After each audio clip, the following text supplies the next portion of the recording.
What's up everybody? Hello and welcome back to Gaming 101 with Mr. Berger. Tonight we're going to take a look at this cool Minor Poison P.E.K.K.A control deck. Now Minor Poison is one of my favorite archetypes, so I'm really glad to see a resurgence of it in the meta as of late. P.E.K.K.A is a really fun card. It was one of the first cards that allowed me to push up the ladder quite a bit. And you know, the 2000s or so range where it just starts to get a little bit harder, right? So this is a really cool deck that involves both of those things and allows you to have great control of the board, build up these big counter pushes, and that will allow you to win the match. So this is very much a control deck. You want to keep a few things in mind while playing this deck. So let's go over those few things, some basic strategies and tips that will help us do better with this deck. And then I'll talk quickly about some card replacements, and then I'll run into the rest of the replays and run through them. So one thing that you want to keep in mind, one of these tips to start us off with for successfully playing this control deck, is to get as many positive elixir trades as you can early on. Get those positive elixir trades, especially with that Ice Spirit, because Ice Spirit allows you to build up these nice positive elixir trades because of the fact that it only costs 1 and it counters things pretty well for only costing 1. You know, take advantage of all those defensive units to counter what they send against you and build them up into a counter push. So you want to control the battlefield. I know I said the board earlier because I'm a Hearthstone player. Don't worry, I caught that mistake. But in this case, you want to control the battlefield, right? So you want to try to play defense and get the battlefield under your control. You know, not be trying to counter what your opponent's placing down, but rather, excuse me, I guess you could be countering what your opponent is placing down, but not, you know, having your opponent force you to counter what they're doing, rather having control and having them trying to answer to you, right? But in doing so, you have to answer to them first successfully. That's where those positive elixir traits come in. So control the battlefield, build up a successful defense, and turn that into a counter push. That's a huge part of this deck. You got a lot of defensive cards. P.E.K.K.A, Minions, Ice Spirit, Bandit, and Ewiz. Those could all be considered defensive cards.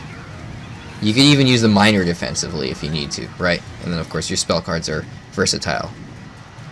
So you use those defensive cards to stymie their push, whatever their win condition or their push is, and as they're going up to the bridge after they've successfully defended, you send in your Minor and he tanks the Princess Tower for them, and that allows them to build up this massive counter push. So you use those positive elixir trades that are built up, or that build you up into a counter push, and you win by doing that. Let's jump into another replay here against this heal deck with Clone. So you don't usually send the Minor in naked. He's very much your counter push tank. So he doesn't usually go off by himself. Unless you're trying to chip away a little bit. He's not usually an opening move. He's usually used either on defense, or he's used to counter push. So you can, on that note, send him in naked sometimes, because a Minor that is sent alone is often ignored, because your opponent's just going to be like, whatever, it's just a naked Minor, he's hardly going to do any damage. But it does chip away at the tower, it does a good chunk of damage. I'm sure OJ could tell you exactly how much damage a naked Minor would do to a tower at tournament standard level in one of his videos. Go check him out if you haven't already. So they might ignore it, and that will allow you to chip away at a tower unexpectedly, sometimes even finish it off. But generally the Minor is most effective with some support units behind him, and those support units will get them behind him by using them on defense and then turning them into a counter push. So send the Minor in when your Bandit, your Minions, your Ewiz, whatever you got, whatever support units you got, whatever defensive units you've got, once they're like almost at the bridge, like right there where that Ewiz is. Look how I send the Minor in. I sent it in a second too late in the replay there, and the Princess Tower actually targeted my Ewiz first. So that was a good example of how not to do it. Should have sent the Minor in a little bit sooner, because the Ewiz is pretty quick. So you want to get the Minor in there on the Princess Tower so that it targets the Minor before it targets your counter push troops. so that the miner tanks, and then your minions or your bandit or your Ewiz just wail away on the tower. And that can turn into either a little bit of chip damage or completely take out a tower. So send the miner in when your support and defensive units are about to cross the bridge. You want to plop that poison down on top of the miner once it's on the enemy tower, because they're bound to put something down next to it. That whether it's a swarm card like Skeleton Army or Goblin Gang, or whether it's a support card like Musketeer or Wizard or Ewiz, the poison will completely destroy it, if not get it close to death, depending on positioning and what unit they place down. So one cool thing to keep in mind, the Princess Tower will target the closest unit to it. So for that being said, for example, it may destroy one minion. Let's say that your miner is sent in a little bit late and you got 3 minions rolling or flying towards the enemy tower. It might kill one minion, and then your miner pops up and it's now the closest unit to the Princess Tower. The Princess Tower will then retarget the miner, and the miner will be able to tank for the remaining 1 or 2 minions. And then those 1 or 2 minions will do a surprising amount of damage to the enemy Princess Tower. A minion alone with a miner, just those 2 units alone, 1 minion and 1 miner, can do an insane amount of damage to a Princess Tower. Those cheap support units like skeletons and bats and minions, they've got some pretty crazy DPS. They're just so squishy, they die so easily that they're easy to counter. So if they're left unanswered and they've got something tanking for them, they can easily annihilate a tower. Alright, so the Princess Tower will target the closest unit. Keep that in mind when sending in your miner. Opening moves. What can we do for opening moves? I like to cycle my minions, my Ewiz, my Ice Spirit, or my Bandit in the back. Now, there's a lot of different opinions as to whether it's good to cycle cards in the back, or you want to put them in front of your King Tower a little bit so that your opponent can't potentially get value with hitting your Princess Tower and your units with a fireball or a poison or a rocket. But hey, you do what works best for you. I like putting them in the back there like so. See, he zapped all my minions, which wasn't great, but I'm going to send in an Ice Spirit in front of one minion to try to distract the tower and get a little bit of chip damage off. Doesn't quite work out, but you get the concept, right? So if you place things in the back, they might fly up or walk up slowly to the bridge, and then you'll get a chance to turn them into a counter push with your miner. Send them in as they're getting up to the bridge, and then he tanks for them. Sometimes you can Bandit or Ice Spirit at the bridge as your opening move.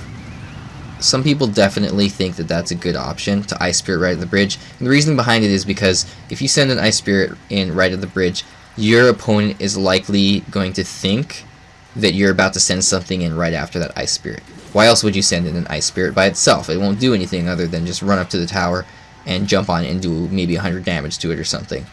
So they may actually place something down to counter the Ice Spirit, trying to preemptively counter whatever you're going to place behind it. But you don't place anything behind it. You're just forcing them to make a move and to place their Musketeer or their Wizard or their Swarm card or whatever they might use to counter whatever they might think you have. Because if you send in an Ice Spirit, they're probably expecting a Hog or a Battle Ram or something like that right after it.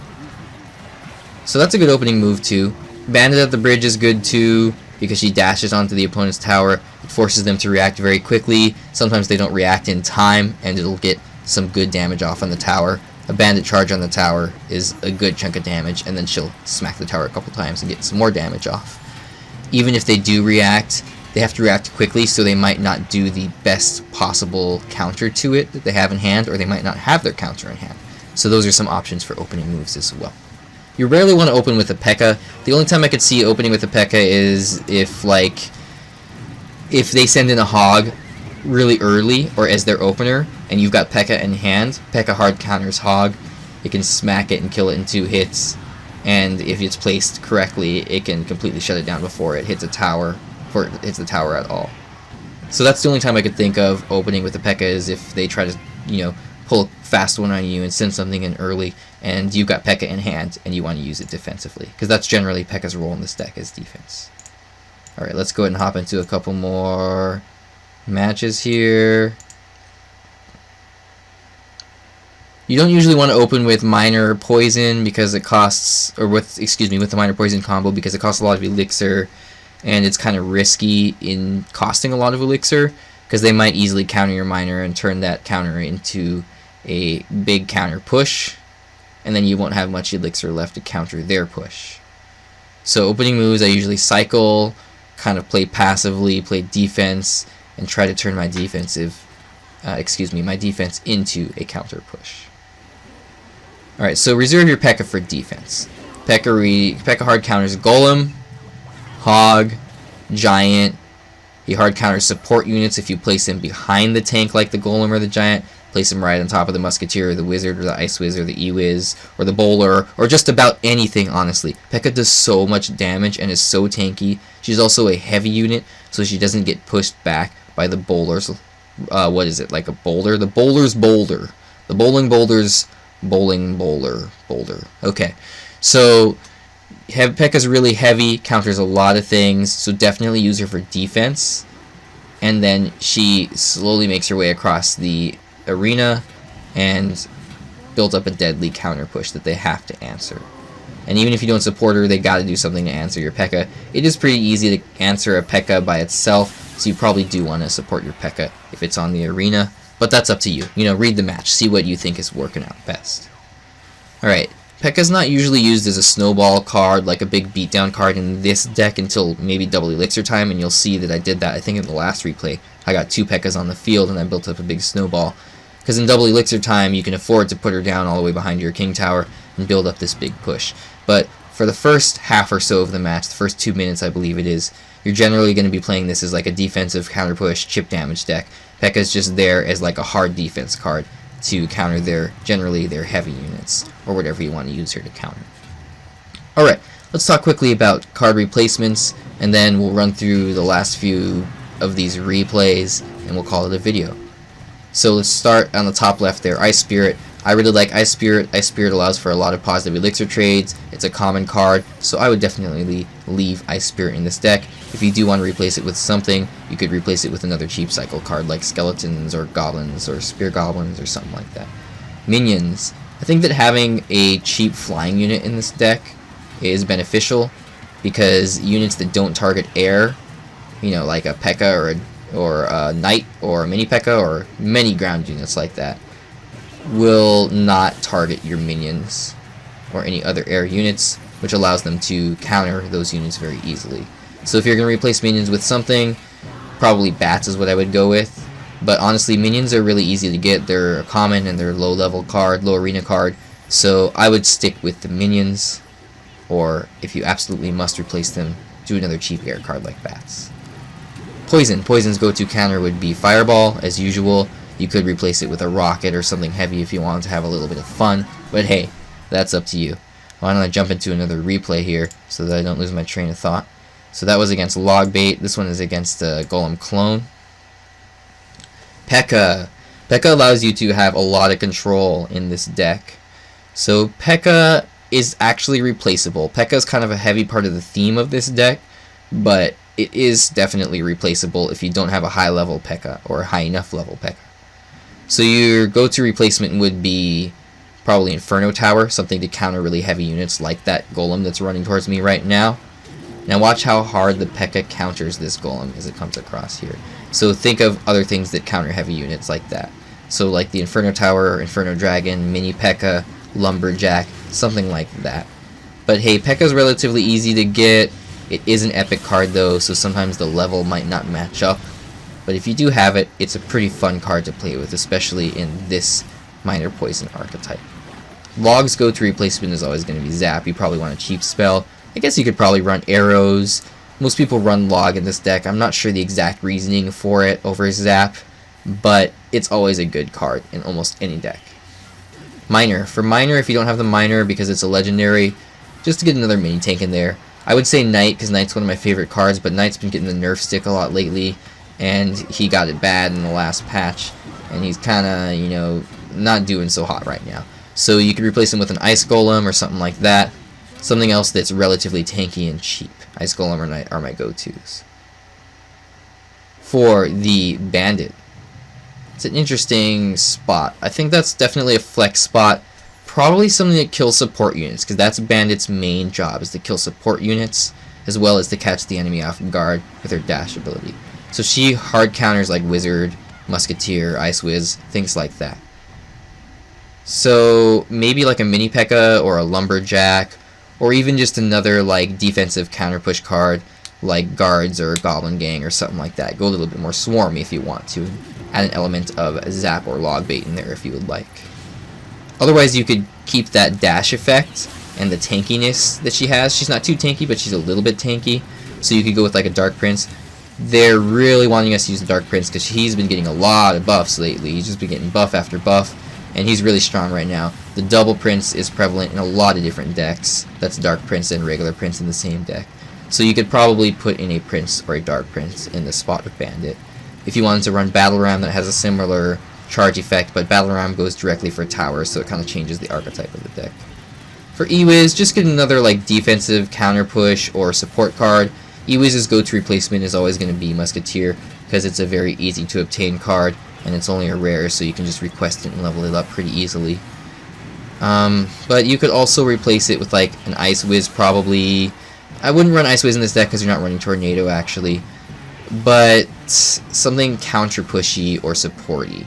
So even a Mega Knight, except Mega Knight got nerfed really hard. So again, let's go for those like Lumberjack, Mini P.E.K.K.A kind of thing, because Mini P.E.K.K.A and Lumberjack did get buffed recently, so they're pretty strong in the meta right now. So that's it for card replacements. I got about 2 more replays I want to watch here, and let's talk about them and see how we do. This is the last win that I got. I didn't do too great in this challenge, but keep in mind I'm not the best player. I'm just kind of explaining the theories and the strategies behind these decks, and I can guarantee you that most of these decks that I'm showcasing, this one for sure has the possibility to win you 12 wins in a challenge, a classic challenge or a grand challenge, and has the possibility to push you up a ladder. Check them out. They're good on Stats Royale. This one definitely. A lot of pro players do play these decks that I'm showcasing. Alright, so I got my Poison to counter the Graveyard. Poison hard counters Graveyard right now because you can place it down like a second or so after the Graveyard gets placed, and the skeletons they'll start popping out. Poison lasts a little bit shorter than the Graveyard right now, but the timing works out just fine. I'm not totally sure. We'll see. I think it completely shuts it down right now, but we'll have to double check on that one. You might get like 1 or 2 skeleton swings off, even if you do Poison on top of the Graveyard. Now this is a good way for him to counter the P.E.K.K.A is to place an Ice Golem just in the edge of the opposite lane, so it kites the P.E.K.K.A all the way across the arena while the Princess Towers and the Baby Dragon are wailing on it. Now here's a good example of that counter push turned, that defense turned into a counter push. Counter push caused by the defense. I played the Ewiz on defense, and then sent a miner in as he was about to get to the bridge, and did a ton of damage to the right tower there. Now let's see, it looks like I'm looking at minions at this point. So I'm probably going to place minions in the back, because that's kind of my go-to move as far as like, okay, what am I going to do next? I'm just cycling cards. I like placing minions in the back and splitting lanes, because then you can send your miner into one. Alright, I'm going to place down the Poison. Wasn't the best placement for the Poison. It looks like the skeletons did actually smack the Princess Tower a little bit, but the Princess Tower was targeted onto the Ice Golem at that point, so that might have had something to do with it.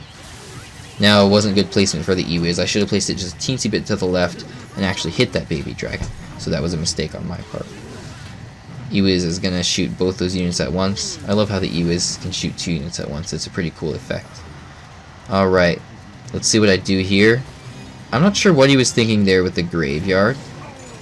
Oh, he's going for the Graveyard Freeze, thinking that he would destroy my tower, and then he's going to go for my King Tower.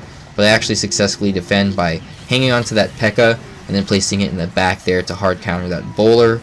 Because P.E.K.K.A just tears through heavy units, and as I mentioned earlier, it doesn't get pushed back by Bowler's Boulder. So he activated my King Tower in doing that, which is a good thing for me, because now my King Tower is in the fight. I'm pushing 2 lanes at once now. I think I'm just thinking, I'll just finish off the right tower with chip damage from my spells. Ooh, this is going to be a close one. I'm a little bit scared because I don't have my Poison. But now that he activated my King Tower, the King Tower and the Princess Tower are pretty much completely shutting down that Graveyard. So that was definitely a mistake on his part on activating my King Tower. He got a little bit cocky and thought that he would destroy my tower, and he didn't succeed. and that gave me an advantage for the rest of the match.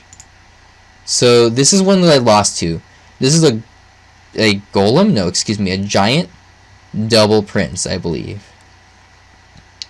This is the one that ended my run in this classic challenge.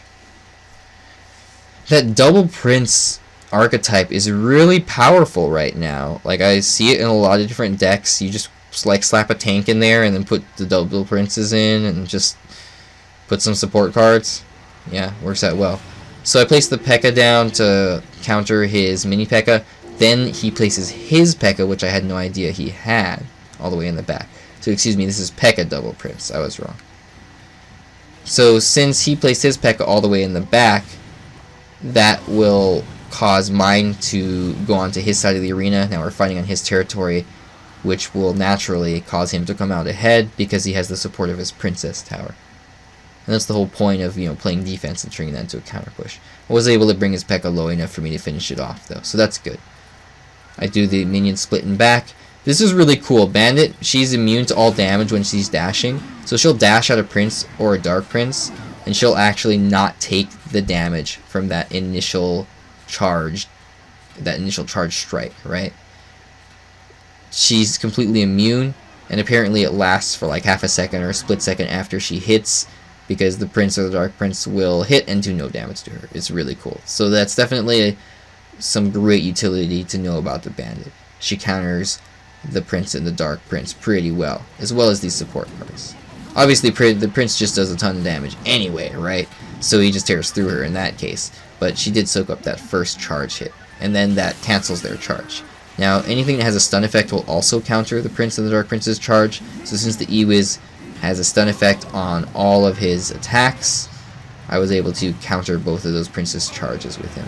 Now look how much damage Prince does now. Yeah, he laughs at me. I don't blame him because he's doing really well. Prince just does so much damage right now. They really buffed it. I mean, it's no wonder that you're seeing a ton of these double Prince decks in the current meta because it's just so strong. Now, I don't know about that placement of the elixir pump up there. My Ewiz was easily able to counter it. I was thinking I'd have to miner or poison it, but it wasn't even necessary. I just plopped down the Ewiz and on defense, and he rolled up and finished it off. P.E.K.K.A will easily take care of the prince on the left, but I got to answer all the stuff on the right. Bad placement of the minions on my part, so that was definitely a mistake I made that I could have done better, because if the wizard gets a chance to shoot the minions, he'll just blow all three of them up. He's waiting for my P.E.K.K.A and has his on defense. I use the miner, and I opt to miner poison just to get some chip damage. I'm trying to just chip away at his tower. Probably not the best option. I could use the miner on the princess, or done something to answer her a little bit sooner. Let's see what I do here. I use the P.E.K.K.A on her. I don't want to place it in the same lane as his P.E.K.K.A. Maybe I should have, though, honestly. I could use something else to counter that princess.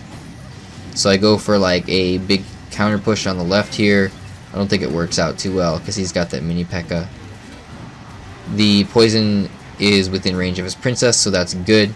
It chips away at the tower, does damage to all his units, and then finishes off the princess. Ooh, I allow the prince to connect to the tower. In just 2 swings, he takes out like half of the tower's health. That's insane. No wonder I lost this deck. No wonder Double Prince is so popular right now, right? It's so strong. I gotta do another showcase on another Double Prince deck. That Golem Double Prince deck that I did, if you haven't checked it out yet, oh man, check that video out. It was really cool. It's such a strong deck right now. Looks like this P.E.K.K.A Double Prince works out really well too, as you can see here, because this person was able to easily beat me. He laughs at me, it's a little bit of BMing, you know, he's a crying face. I've probably silenced him by now, because I don't like when people do that kind of thing over and over again. But in replays, of course, you can't see that. You get to see all the BMing that they do. And then he just finishes me off with a zap. Give him a good game because I'm a nice guy. And that allowed us to see some of the places where I could have done better and kind of go over how I could have played things differently. So that's it for this minor P.E.K.K.A control deck. Thank you guys so much for taking the time to check out my videos, and have a good night.